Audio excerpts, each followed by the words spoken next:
साथियों नमस्कार, कैसे हैं आप सभी लोग। उम्मीद करते हैं आप लोग अच्छे होंगे। मित्रों, हिंदी की प्यारी सी क्लास में साथियों आप सभी लोगों का स्वागत है। हम प्रीवियस ईयर पेपर को सॉल्व करवा रहे हैं। मित्रों, आज उसी सीरीज में हम लेकर आए हैं आपके लिए यूपी ट्रिपल एससी ग्राम विकास अधिकारी वीडियो जिसे कहा जाता है, उसका जो कौन सा पेपर है साथियों, ये 2016 का पेपर आज आपके साथ डिस्कस करने वाले हैं। उसमें कुल 30 प्रश्न पूछे गए थे, तो कुछ प्रश्न ऐसे थे कि बिल्कुल इजीली थे, तो उसको हम नहीं इंक्लूड किए हैं। जितने प्रश्न हैं आइए उनको डिस्कस किया जाए one by one. Question number 1 है साथियों, सूरदास के गुरु कौन थे? सूरदास के गुरु कौन थे? ऑप्शन ए है मित्रों रामानंद, ऑप्शन बी है रामदास, ऑप्शन सी है वल्लभाचार्य, ऑप्शन डी है विठलनाथ। तो सूरदास के गुरु कौन थे साथियों? ये थे वल्लभाचार्य थे। ऑप्शन सी इस प्रश्न का राइट आंसर हो जाएगा मित्रों। अगला प्रश्न है साथियों, छंद पढ़ते समय आने वाले विराम को क्या कहते हैं? छंद जब आप पढ़ते रहते हैं तो उसके बीच में जब कोई विराम आ जाता है, जहां खत्म हो जाता है, तो उसे क्या कहा जाता है? ऑप्शन ए है गति, ऑप्शन बी है यति, ऑप्शन सी है तुक, ऑप्शन डी है गढ़। तो छंद पढ़ते टाइम जो विराम आता है उसे क्या कहा जाता है साथियों? उसे कहा जाता है यति। ऑप्शन बी इस प्रश्न का राइट आंसर हो जाएगा। अगला प्रश्न है साथियों, जहां वाक्य की गति अंतिम रूप ले ले, विचार के तार टूट जाएं, वहां किस चिन्ह का प्रयोग किया जाता है? ऑप्शन ए है योजक, ऑप्शन बी है अल्प विराम, ऑप्शन सी है उद्धरण चिन्ह, ऑप्शन डी है पूर्ण विराम। तो जहां पर विचारों के तार टूट जाते हैं, आपकी वाणी विराम में हो जाती है, आपके शब्द खत्म हो जाते हैं, तो वहां पर पूर्ण विराम लगता है। और इसका चिन्ह क्या होता है साथियों? ऐसे होता है। और उद्धरण चिन्ह कैसे होता है? ऐसे होता है। और अल्प विराम जो होता है ये इस प्रकार का होता है। और जो योजक होता है ये एक पाई ऐसे होता है। इसे क्या कहते हैं? योजक चिन्ह कहते हैं। अगला प्रश्न है साथियों, अमरस क्या है? अमरस क्या है? ऑप्शन ए है एक काव्य दोष है, ऑप्शन बी है एक संचारी भाव, ऑप्शन सी है एक काव्य गुण, ऑप्शन डी है एक अलंकार। तो अमरस क्या है साथियों? एक संचारी भाव है। क्या है मित्रों? एक संचारी भाव है। अगला प्रश्न है साथियों, कबीर दास की भाषा कौन सी थी? कबीर दास की भाषा कौन सी थी? ऑप्शन ए है ब्रज, ऑप्शन बी है खड़ी बोली, ऑप्शन सी है कन्नौजी, ऑप्शन डी है सदुखड़ी। तो ये जो है खड़ी बोली किसकी थी मित्रों? ये अमीर खुसरो की बोली है। किसकी है? अमीर खुसरो। अमीर खुसरो ये इसके प्रवर्तक माने जाते हैं ना, खड़ी बोली के। और कबीर दास की कौन सी बोली थी साथियों? ये सदुक्कड़ी थी। क्या थी? सदुक्कड़ी इनकी जो है बोली थी। अगला प्रश्न है साथियों, द्रौपदी का चीर का अर्थ है। द्रौपदी का चीर, इससे क्या अर्थ समझते हैं? अगर आपसे कोई कह दे कि ये तो द्रौपदी का चीर हो गया, तो इसे आप क्या अर्थ समझेंगे? ऑप्शन ए है नारी का अपमान करना, ऑप्शन बी है शर्मनाक कार्य, ऑप्शन सी है कभी समाप्त ना होना, ऑप्शन डी है सुंदर स्त्री। तो द्रौपदी का चीर मतलब क्या होता है? ये होता है कभी समाप्त ना होना। क्या होता है? कभी समाप्त ना होना। क्योंकि उनका जब चीर हरण हो रहा था तो लोग तो सस्पेंस में आ गए थे, संदेह में आ गए थे। वहां पर संदेह या भ्रांतिमान अलंकार का जो वो हुआ था, भ्रम हो गया था सबको कि सारी बीच नारी है कि नारी बीच सारी है, कि सारी ही की नारी है कि नारी की ही सारी है। मतलब सबको जो संदेश भ्रांतिमान हो गया, वहां पे आदमी लोग समझ नहीं पा रहे थे कि ये है क्या मतलब। तो वो सारी उनकी खत्म नहीं हो रही थी ना खींचते टाइम, तो वही होता है कभी समाप्त ना होना। अगला प्रश्न साथियों, कूप मंडूक होना का अर्थ है। कूप मंडूक होने का मतलब क्या होता है? ऑप्शन ए है कुएं में गिरना, ऑप्शन बी है मूर्ख होना, ऑप्शन सी है मात देना, ऑप्शन डी है सीमित सीमित ज्ञान या सीमित अनुभव होना। तो कूप मंडूक का मतलब क्या होता है? बहुत सीमित ज्ञान होना, संक्षिप्त ज्ञान होना, छोटे से ही ज्ञान में फुदकना ज्यादा सा, इसे क्या कहा जाता है? कूप मंडूक। अच्छा, इस प्रवृत्ति के लोग देखते हैं, अगर आप उनको कोई अच्छी बात बता देंगे, उनका दिमाग तो ऐसे ही संकुचित रहता है। अगर आप उनको कुछ बताते हैं, आप बोलते हैं, कहते हैं, तो आप देखते हैं वो कैसे धीरे से मुस्कुराते हैं, लगते हैं कि हम ही ग्रेट हैं, हमको सब पता है और किसी को कुछ पता नहीं है। ये किस प्रवृत्ति के लोग होते हैं? कूप मंडूक तरीके के लोग होते हैं। अगला प्रश्न है साथियों, पूरब और उत्तर के बीच की दिशा के लिए वाक्यांश, पूरब और उत्तर के बीच के दिशा के लिए वाक्यांश के लिए एक शब्द क्या होगा? ऑप्शन ए है आग्नेय, ऑप्शन बी है ईशान, ऑप्शन सी है वायव्य, ऑप्शन डी है नैऋत्य, तो पूरब और जो है उत्तर के बीच की दिशा के लिए क्या होगा साथियों, ये होगा ईशान होगा। क्या होगा, ईशान होगा। ऑप्शन बी इस प्रश्न का सही उत्तर हो जाएगा। अगला प्रश्न है साथियों, वलय शब्द का अर्थ चिन्हित कीजिए। वलय शब्द का अर्थ इनमें से क्या होगा। ऑप्शन ए है वृक्ष की छाल, ऑप्शन बी है गोलाकार घेरा, ऑप्शन सी है मृग छाल, ऑप्शन डी है आवरण। तो वलय का मतलब क्या होता है, यही एक होता है वलय। ये हो गया वलय, गोलाकार घेरा। ठीक। अगला प्रश्न है मित्रों, निम्नलिखित में से अव्ययी भाव समास का चयन कीजिए। इसमें से अव्ययी भाव समास पहचानना है, तो इसमें तो क्या हो जाएगा, इसमें द्वंद्व समास हो जाएगा। ये पाप पुण्य में कैसा समास हो जाएगा, द्वंद्व समास होगा। घुड़सवार का मतलब घोड़े पर सवार, घोड़े पर सवार, सवार। तो जहां पर परसर्ग या कारक चिन्ह आते हैं साथियों, वहां पर कौन सा समास होता है, वहां पर तत्पुरुष समास होता है, तत्पुरुष। घुड़सवार में क्या हो जाएगा, तत्पुरुष समास हो जाएगा। और पीतांबर का मतलब क्या होता है, पीला है जिसका अंबर, अर्थात किसे कहा था, श्री कृष्ण जी को। तो इसमें कौन सा समास हो जाएगा, जिसमें दोनों पद अप्रधान होते हैं। ठीक, इसमें होगा बहुब्रीहि समास, बहुब्रीहि समास। ठीक। और ये अव्ययी भाव समास की पहचान क्या है साथियों, जिसमें आ क्या आ जाए, आ भर, हर और प्रति आ जाए, ये है अव्ययी भाव समास की पहचान। तो इसमें क्या आया है, आ आया है। आजीवन में कैसा समास हो जाएगा, अव्ययी भाव समास हो जाएगा। ठीक। अगला प्रश्न है मित्रों, ठीक समय पर आ जाना में कौन सा कारक है। ठीक समय पर आ जाना में कौन सा कारक है। तो कर्ता, ये कर्म की पहचान क्या होती है, कर्ता ने कर्म को, कर्म कारक की पहचान होती है को। और करण कारक की पहचान क्या होती है, से। और से वाला एक कारक और होता है साथियों, ये होता है अपादान। अपादान कारक में भी से आता है, लेकिन इसका मतलब क्या होता है, अलग होने के भाव में होता है। जब कोई चीज, जैसे वृक्ष से पत्ते गिरते हैं तो पत्ते अलग हो रहे हैं, तो अपादान का प्रयोग कहां पर होगा, जहां से अलगाव का भाव होगा, वहां पर वो अपादान कहा जाएगा। और इसमें क्या आया है, में पर किसमें आता है, अधिकरण में आता है। क्या आता है, में और पर आता है। तो ठीक समय पर आ जाना के लिए होता है अधिकरण। इसमें क्या हो जाएगा, कौन सा कारक होगा, अधिकरण होगा। और संप्रदान में क्या आता है, को और के लिए, को के लिए, यह है संप्रदान की पहचान साथियों। अगला प्रश्न है, मंदिर और मंदिरा, मंदिर और मंदिरा युग्म का उपयुक्त अर्थ वाला युग्म कौन सा होगा। मंदिर और मंदिरा में कौन सा ये इसका सही है। ऑप्शन ए है पूजा घर और पुजारी, ऑप्शन बी है घर और सवारी, ऑप्शन सी है गुफा और बड़ी गुफा, ऑप्शन डी है देवालय और अश्वशाला। तो मंदिर और मंदिरा का मतलब, ये जो मंदिरा लिखा गया है इसका मतलब क्या होता है साथियों, अश्वशाला होता है। मंदिर का मतलब तो आप लोग सभी जानेंगे, देवालय होता है, पूजा घर होता है, कहा जाता है मंदिर का मतलब। लेकिन ये मंदिरा जो है ये क्या होता है, अश्वशाला होता है इसका मतलब। तो ऑप्शन डी इस प्रश्न का सही उत्तर हो जाएगा। और एक इसी से रिलेटेड है मदिरा। क्या है, मदिरा।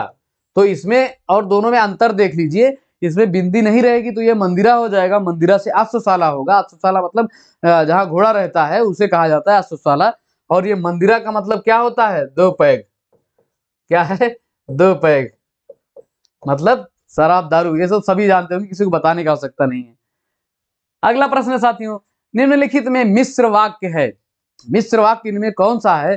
तो मिश्र वाक्य की पहचान हमने आपको क्या बता रखा है, जब पहला वाक्य दूसरे वाक्य पर निर्भर करता हो तो वहां पर होता है मिश्र वाक्य होता है। आइए इसमें पहचानते हैं कौन सा है। ऑप्शन ए है मेरे आते ही वर्षा होने लगी, ऑप्शन बी है उसके जाने के बाद वर्षा होने लगी, ऑप्शन सी है साथियों वह घर से निकला और वर्षा होने लगी।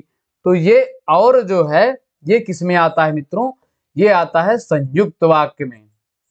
किसमें आता है, संयुक्त में आता। और ताकि किंतु परंतु जिससे जुड़ते हो, संयुक्त का मतलब ही होता है जुड़ना। तो और किंतु परंतु जब जुड़ के किसी शब्द का निर्माण होता हो, किसी वाक्य का निर्माण होता हो, तो वहां पर क्या होता है, संयुक्त वाक्य होता है। और मिश्र वाक्य की पहचान क्या है? जब पहला वाक्य दूसरे पर निर्भर करता हो, डिपेंड करता हो। तो ऑप्शन डी इस प्रश्न का राइट आंसर हो जाएगा। ज्यों ही वह घर से निकला वर्षा होने लगी, मतलब जैसे ही वह निकला वैसे ही वर्षा होने लगी। तो ये क्या हो जाएगा? मिश्र वाक्य। अगला प्रश्न साथियों, रिक्त स्थानों की पूर्ति करिए। रिक्त स्थान की पूर्ति करना है तो इसमें क्या है? रामू केवल इसलिए हुई क्योंकि राजीव उसकी अधिक बुद्धिमान है। तो इसमें कौन सा भरा जाएगा साथियों? तो इसमें भरा जाएगा रामू की उपेक्षा। रामू की उपेक्षा।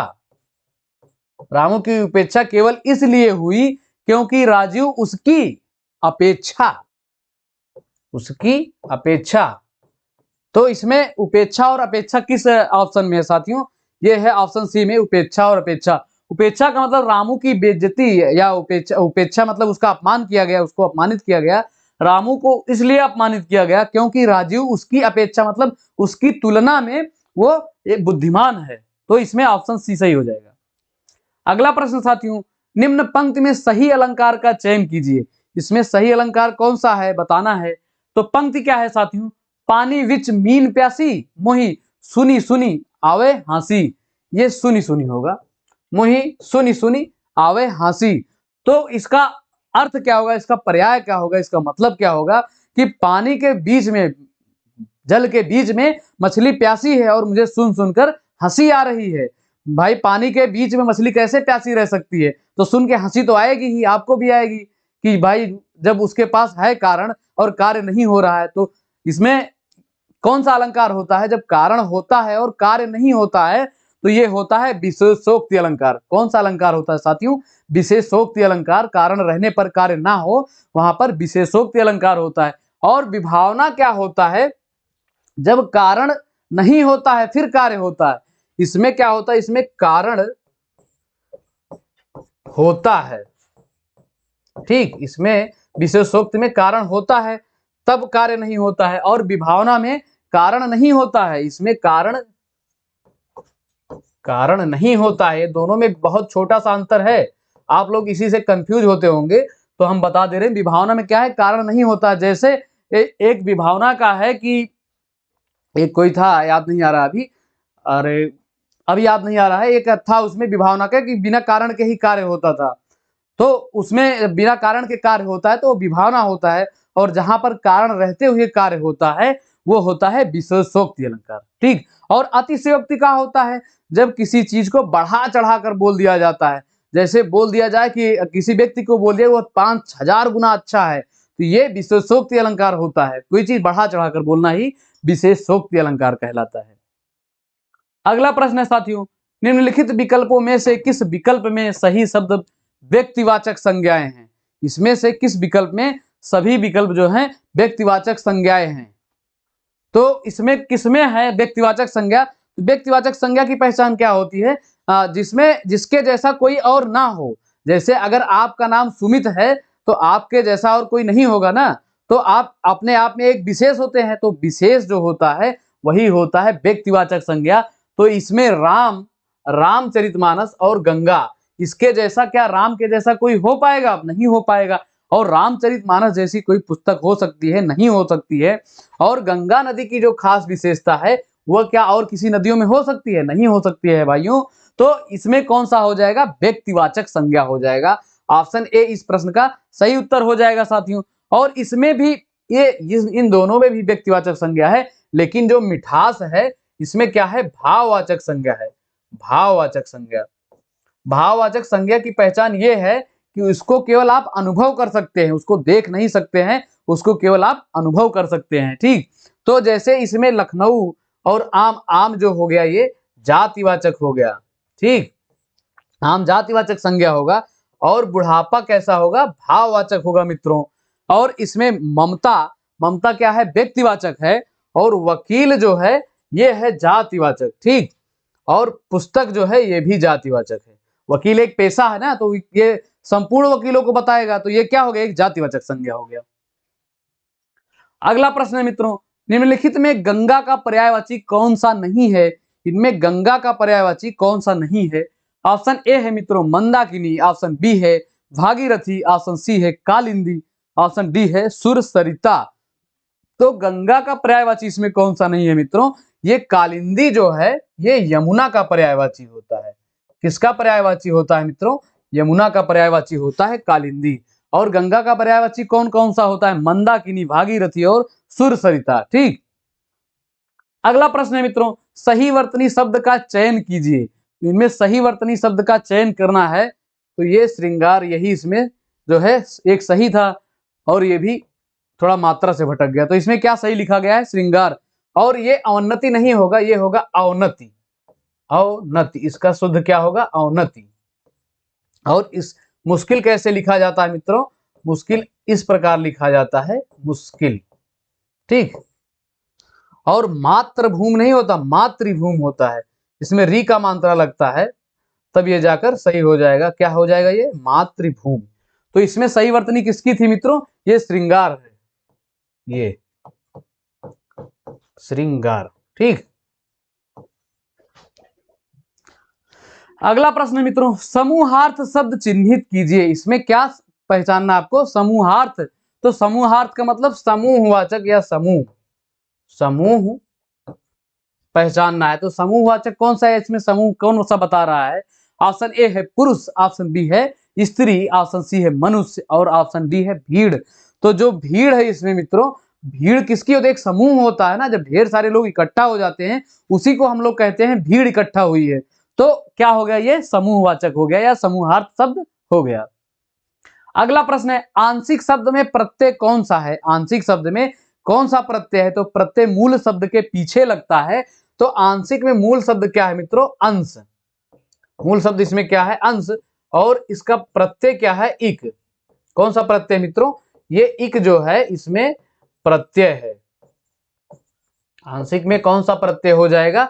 इक प्रत्यय हो जाएगा। ऑप्शन सी जो है इस प्रश्न का सही उत्तर हो जाएगा। अगला प्रश्न है मित्रों, वधूर्मि का संधि विच्छेद कीजिए। वधूर्म का संधि विच्छेद क्या होगा? तो वधूर्म का संधि विच्छेद सही ये होगा मित्रों, वधु प्लस ऊर्मि। ऊर्मि, वधु प्लस ऊर्मि। ठीक। और इसमें संधि कौन सी होगी साथियों? ये बड़ा ऊ और बड़ा ऊ मिलकर कौन सा बनाएंगे? ये बड़ा ऊ बनाएंगे।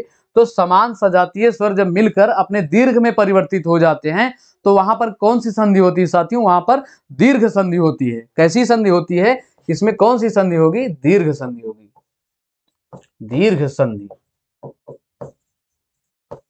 ठीक। तो इसमें कौन सा सही हो जाएगा? वधु प्लस ऊर्मि। ऑप्शन बी इस प्रश्न का राइट आंसर हो जाएगा साथियों। अगला प्रश्न मित्रों, भिन्नार्थक शब्द का चयन कीजिए। इसमें कौन सा भिन्नार्थक है, मतलब कौन सा अलग है? ऑप्शन ए है पावक, ऑप्शन बी है अनिल, ऑप्शन सी है अनल, ऑप्शन डी है कृषाणु। तो इसमें जो है अग्नि के पर्यायवाची क्या क्या होते हैं? पावक होता है, अनल होता है और कृषाणु होता है। ये अनिल जो है मित्रों, ये हवा का पर्यायवाची होता है। हवा, पवमान, पवमान, वात और वायु, वायु। और क्या होता है? समीरण, समीरण। और समीर भी होता है हवा का पर्यायवाची। ठीक। तो इस प्रश्न का राइट आंसर क्या हो जाएगा साथियों? अनिल हो जाएगा। अनिल का मतलब क्या होता है? हवा होता है। अगला प्रश्न है मित्रों, हर्ष का विलोम शब्द बताइए। हर्ष का विलोम शब्द क्या होता है? ऑप्शन ए है खुशी, ऑप्शन बी है विषाद, ये वाला विषाद है, विषाद। ऑप्शन सी है उल्लास, ऑप्शन डी है आनंद। तो खुशी और उल्लास, आनंद, ये सब तो हर्ष के समानार्थी शब्द हो जाएंगे। समानार्थी समान अर्थ होते हैं, समान अर्थ वाले शब्द को कहा जाता है। और हर्ष का विलोम शब्द क्या होगा साथियों? विषाद होगा। इधर हम साफ साफ लिख देते हैं, ये होगा विषाद। हर्ष का क्या होगा? विषाद। ठीक। अगला प्रश्न मित्रों, गंदला, मैला, मलिन किस शब्द के पर्यायवाची शब्द हैं? गंदला, मैला, मलिन किस शब्द के पर्यायवाची शब्द हैं? ऑप्शन ए है प्रलय, ऑप्शन बी है धवल, ऑप्शन सी है पंकिल, ऑप्शन डी है पामर। तो पामर किसका होता है? ये होता है दुष्ट का साथियों पर्यायवाची। किसका होता है? दुष्ट और खल। पामर के पर्यायवाची क्या हो जाएंगे? दुष्ट और खल। और पंकिल का मतलब क्या होता है? आप पंक पहले जानिए। पंक का क्या मतलब होता है? कीचड़। पंक का मतलब क्या होता है? कीचड़। ठीक। तो गंदला, मैला और मलिन का पर्यायवाची क्या हो जाएगा साथियों, ये हो जाएगा पंकिल। ऑप्शन सी इस प्रश्न का सही उत्तर हो जाएगा। और धवल जो होता है, धवल किसका होता है, उजले का पर्यायवाची होता है, उजला। उजला, धवल मतलब बिल्कुल साफ, नीट एंड क्लीन। ठीक, तो इस प्रश्न का गंदला, मैला और मलिन का पर्यायवाची क्या होगा साथियों, ये होगा पंकिल।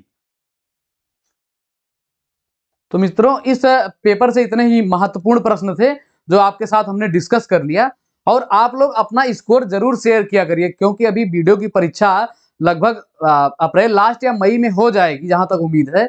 अगर सरकार ने चाहा तो करवा लेगी, आयोग ने। वैसे यूपी ट्रिपल एससी देख रहे हैं, सो रहे हैं सब लोग, तो हो सकता है करवा दें। तो आप लोग लगे रहिए इसमें, इसमें सबसे अच्छा चांस है, क्योंकि जो इसमें पेट वेट का कोई बवाल नहीं है। जो लोग पेट वगैरह जिसका स्कोर कम आया है उसके लिए जो है इसमें अच्छा अवसर है। ठीक, तो इसको अपने मित्रों और दोस्तों के साथ साझा करिएगा इस क्लास को। तो मित्रों क्लास में बने रखने के लिए बहुत बहुत धन्यवाद। जय हिंद, जय भारत, जय हिंद।